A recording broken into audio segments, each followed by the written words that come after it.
All righty, it's all you, Pat. We're good. Okay. Hi, I'm Pat. As Rick said, I've been around away for a number of years, and I just want to talk about.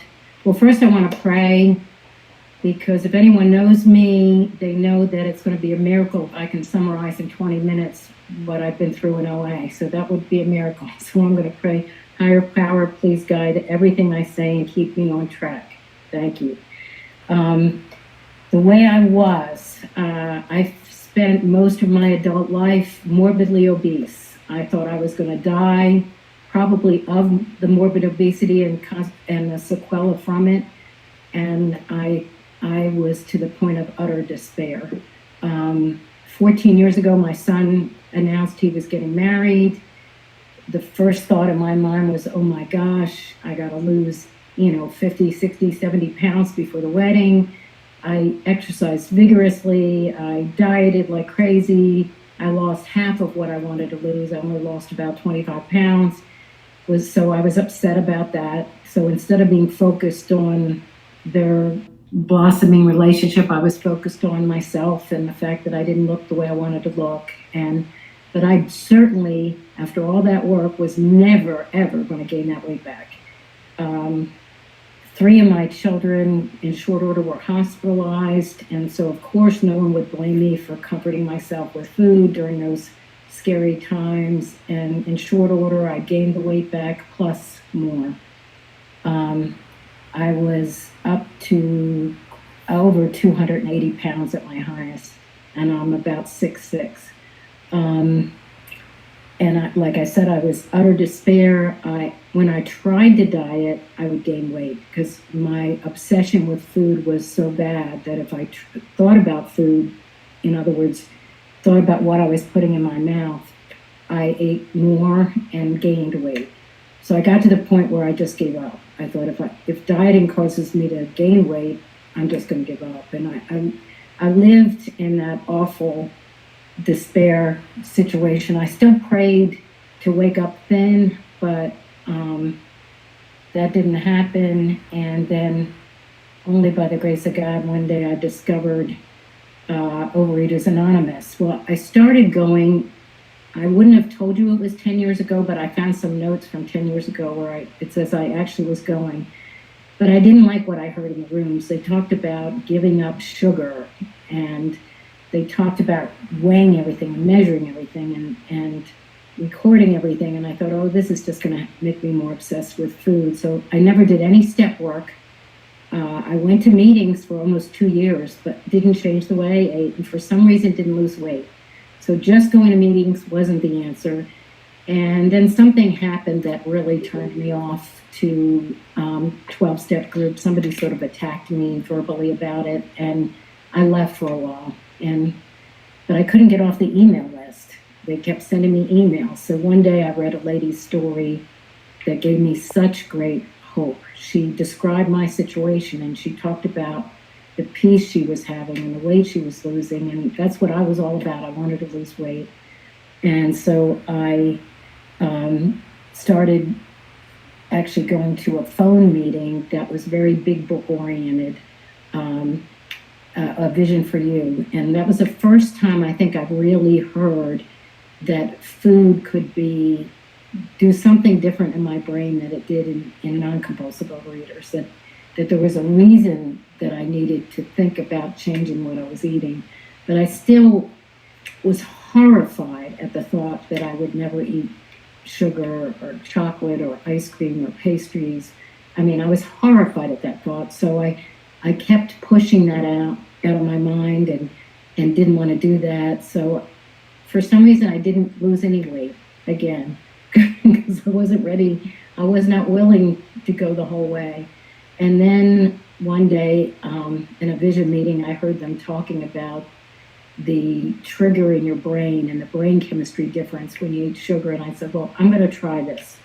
And I started January 19th, 2015 was my first day without sugar. I have not touched sugar since. And I'll tell you, it's the best decision I ever made in my life. Within just days, I started not wanting to compulsively overeat. I never thought that was possible. 3 weeks after I had given up sugar, my daughter, who worked at a chocolate factory, needed something from home, and I was literally around the corner from the store. And 3 weeks after I'd given up sugar, I had to walk into a place where they made chocolate. And chocolate was 1, 2, and 3 on my trigger list, and I thought there's no way. And when I walked in that store and walked out again and didn't eat any chocolate, I was practically dancing in the parking lot. I was so thrilled. So the weight was just falling off. I lost like 65 pounds, just not eating sugar. I just avoided sugar, and I was so addicted to sugar that did a lot to help me improve, but I didn't have the whole program. And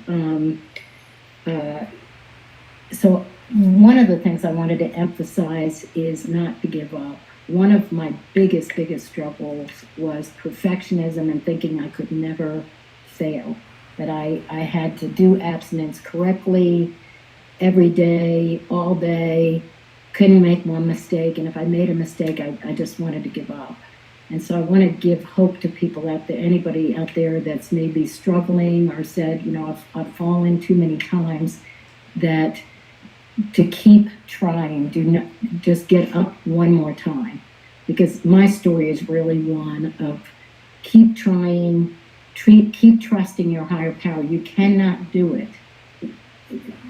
Realizing that this is a program of surrender, that we cannot do this on our own, is to me critical to being having the serenity and the peace and the freedom that living a 12-step life in Overeaters Anonymous gives you. So my motto is and was keep trying, keep trusting the higher power, and keep treasuring your powerlessness. Every time I fall, it's because I've forgotten that I'm powerless over this, that I still have this disease, and it doesn't matter if I haven't eaten sugar in 5.5 years. I still have twisted thinking in my mind that makes me think food is going to be the answer to emotional problems. So I need to use the tools of this program. One of the tools, I don't know if it's considered a tool, but working the steps. One of the things I've discovered in living an abstinent and trying to be abstinent is that the steps teach us how to live and how to love. And part of that is letting go of resentments. You cannot hold on to resentments and be abstinent. It's impossible. It's not an option for us. Maybe other people can hold on to resentments and live their life. We cannot. We are going to fall. We're going to compulsively overeat if we hold on to resentments. I've seen this happen a number of times. So doing the step work, teaching us how to live and how to forgive is really critical. Meetings are really important. Like I said, we have a disease where we forget that we have a disease. We forget that our thinking is twisted. And so having other people in the meetings remind us of this truth is really important. And as many meetings as you need to attend, that's how many you should be attending until you, well, forever actually, but don't think about it that way. Think about it as a community of people that care and love you and want you to live a free life. Sponsorship. I went through a number of sponsors, and one of the things I wanted to share was sponsors are not one size fits all. I had several sponsors that didn't work out. Either I didn't work out for them or they didn't work out for me. And by the grace of God, I've just celebrated 1-year anniversary with a sponsor that has just been wonderful for me, who has the right combination. I've had sponsors that were too merciful and said, Pat, whatever you want to do. Well, Pat didn't want to do anything, so that didn't work. And then I had sponsors that really came down hard on me if I made a mistake. Well, that just fed my shame spiral and my perfectionism, so that didn't work. But right now, I'm super blessed to have a sponsor that is the right balance of accountability and mercy and love and affirmation to point out, don't be too hard on yourself. Look at what you did right. because I still make mistakes. I'm never going to be perfect, and that's so critical to know. Um, One of the other things I wanted to talk about was having a food plan. I have ADD. I am not a detail-oriented person, and so food plans were just repulsive to me. I just thought, I'm not eating sugar, that's my food plan. Well, after losing 65 pounds, I still had a way to go, and I just plateaued. And then I was like bouncing back and forth about 10, 12 pounds, and I couldn't get past it.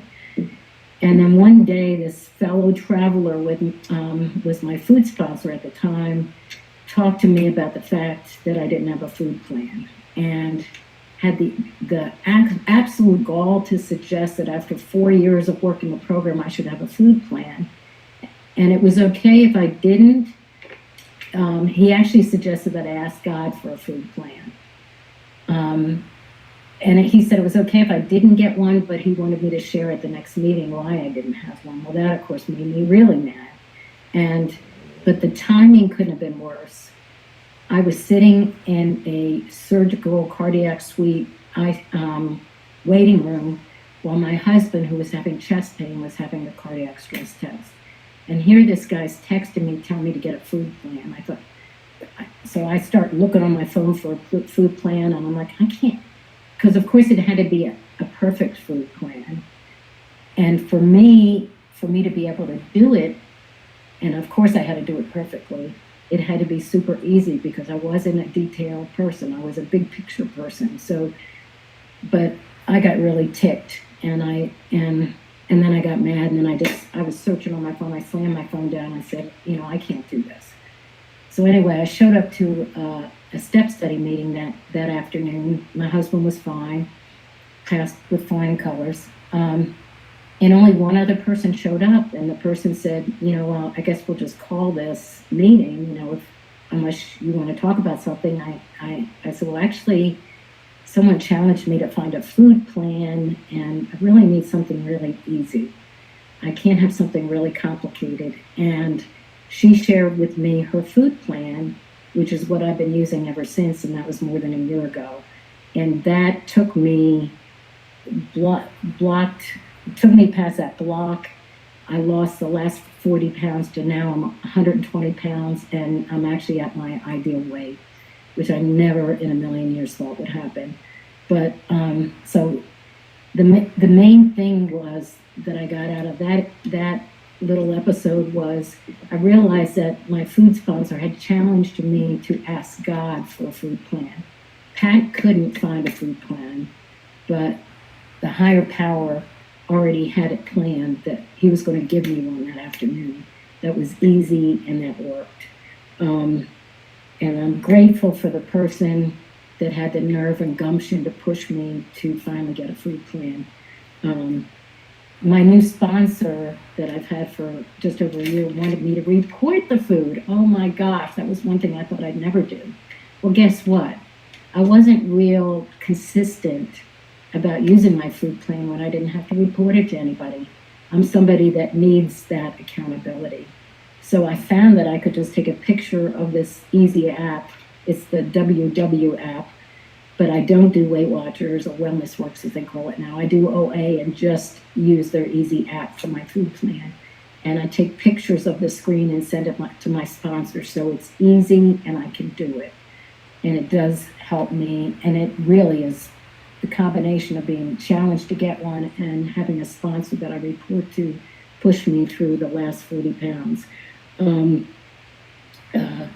One of the things I wanted to talk about, how we're doing time-wise here, Rick, is the focus. I just found a slip of paper on my desk the other day, and it had my weight from last year on it. And I was surprised to see that I had lost 20 pounds since last year. Never before in my life had I lost 20 pounds and didn't know it, or didn't pay attention to it, or didn't focus on it. I mean, I weigh myself occasionally. That's what works for me, to be sure I'm not going up. But I wasn't paying attention to the numbers. I was focused on doing the step work, which my sponsor's taking me through real thoroughly using the green workbook.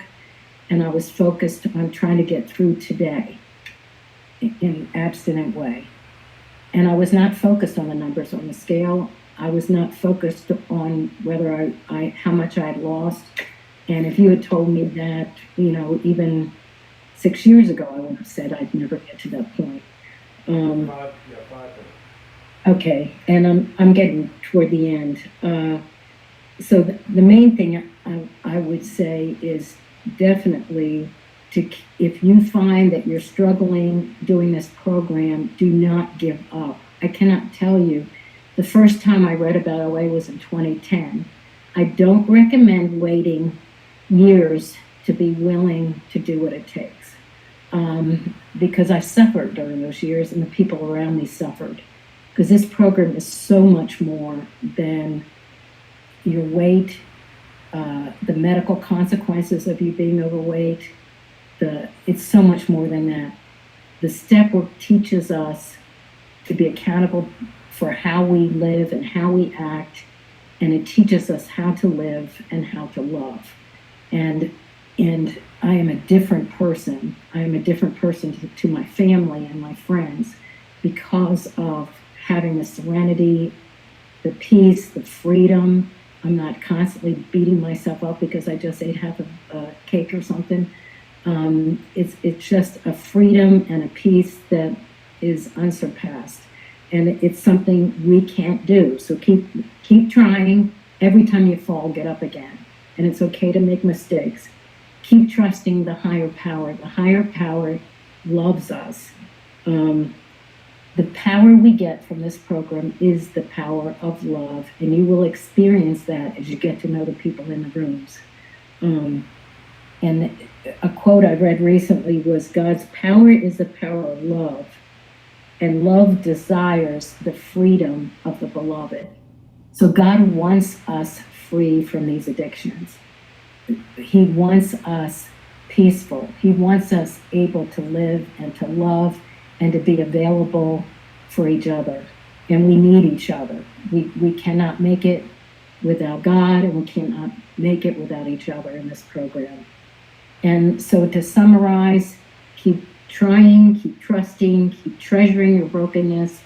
And now we have another wedding coming up. And instead of being focused on, oh my gosh, how am I going to lose weight? I'm not even thinking about it. It's such a different experience that I could just focus on the people and how can I love them and how can I enjoy them and be of service to them. So 14 years later, it's a whole different story.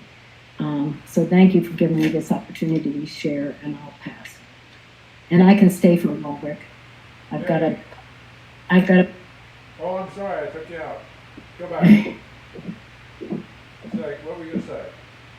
I just said I got a puppy babysitter so I can share I can good. stay with any I'm questions. going to stop the recording. I'll be right back. Sing something for us.